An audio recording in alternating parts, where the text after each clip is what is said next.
Disclaimer, I am not a lawyer. Ninja Assassin is a Warner Bros. Pictures film and belongs to Legendary Pictures, Dark Castle Entertainment, and their respected owners. This video is in accordance to the copyright law and follows the 5 points of the fair use clause in the copyright law. This is about what we're allowed to say, what we're allowed to know. It's not just our health that's at risk. Can get off. The decision of which to survive falls upon you. To offer the two reprieves, you'll give a sacrifice. Get the hell out of there. Look at the four of us. We are so like the Sex and the City girls. Oh, no, we aren't either.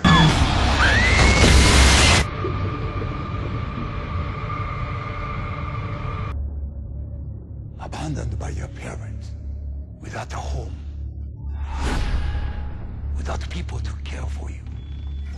You should have died.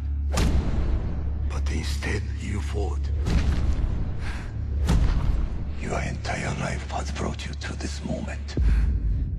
Do not fail yourself. Do not fail your family.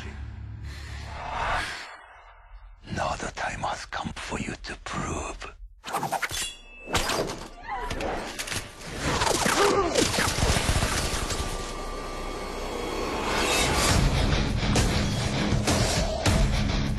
You have made me proud, my son. To never forget who you are.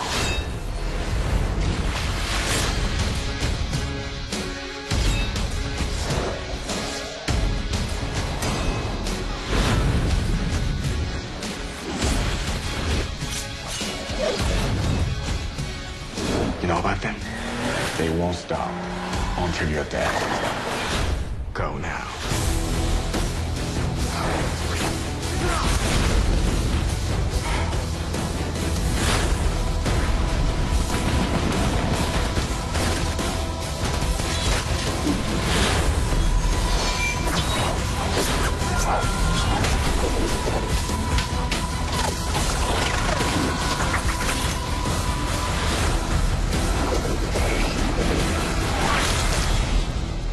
Welcome to the 2010 Movie Madness, a week-long event of movie reviews counting down to the review of Avatar. So let's get this thing started with the first movie in line, Ninja Assassin.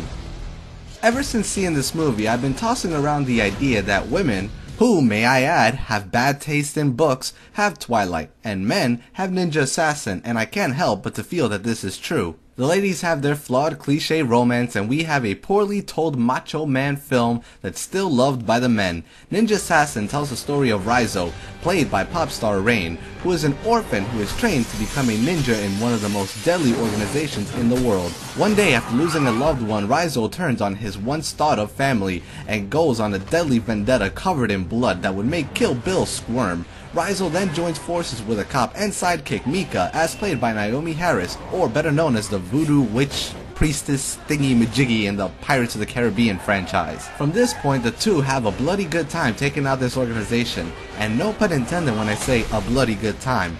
This over-the-top adventure of bloody chaos is where the movie's strength lies. From the second the film starts, we are treated to a quick and rather creepy description of these deadly warriors before we actually see the chaos and action that they can create, and the movie's start has to be one of the most over-the-top, violent, and greatest openings to a movie I've ever seen. I mean, the ninja's first action on screen even caught me off guard. The rest of the film is filled with fast-paced action, gore, violence, limb-cutting, and fatalities that seem to be inspired by the early Mortal Kombat games, and these scenes are just as cartoonish. These scenes aren't bad, as I enjoy the crazy violence of it all, but most of them were done with the use of CGI that could have been done better. It looked extremely obvious and beyond cartoony. I mean, I didn't know blood was that thick and colorful. Aside from this, the movie also does a good job of making use of the mythology of ninjas to an extent. They are portrayed as stealthy assassins who use the darkness of the night to make their kills in the shadows from a distance as swiftly as possible. But in a stroke of stupidity, the ninjas whisper as they move in for their kills, which sort of defeats the purpose of a stealthy kill while in hiding.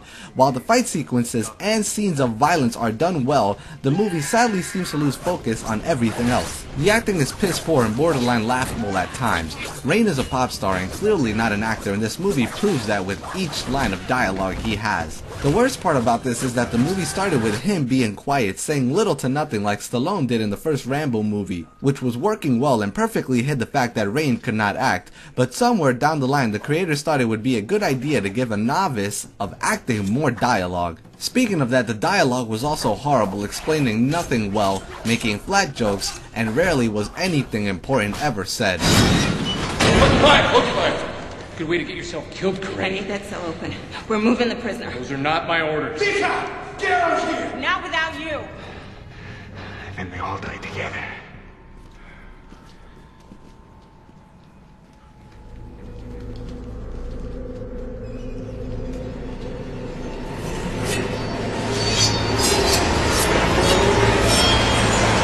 Open that gate. I can't do that! Go to infrared, boys. They're already in the room.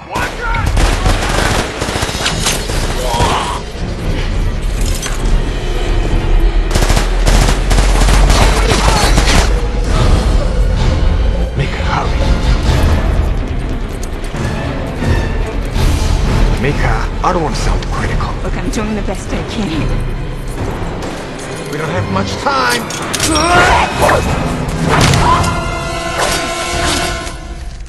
Let's go. The story is paper thin and there's basically no plot to the movie. Characters aren't developed and everything in the movie sheerly exists to be killed off in fight sequences. Cinematography also tends to be a bit sketchy at times, since you'll have these beautifully shot scenes to ones where everything is shot in the dark and a total mess. Despite all the flaws in this movie, the film remains being a good time for one thing, and that's its business of death and violence. I mean, the movie's called Ninja Assassin, for crying out loud, so we should all know what to expect. This film's business is in over-the-top violence and death, and business is good. Ninja Assassin gets a 7.5 out of 10.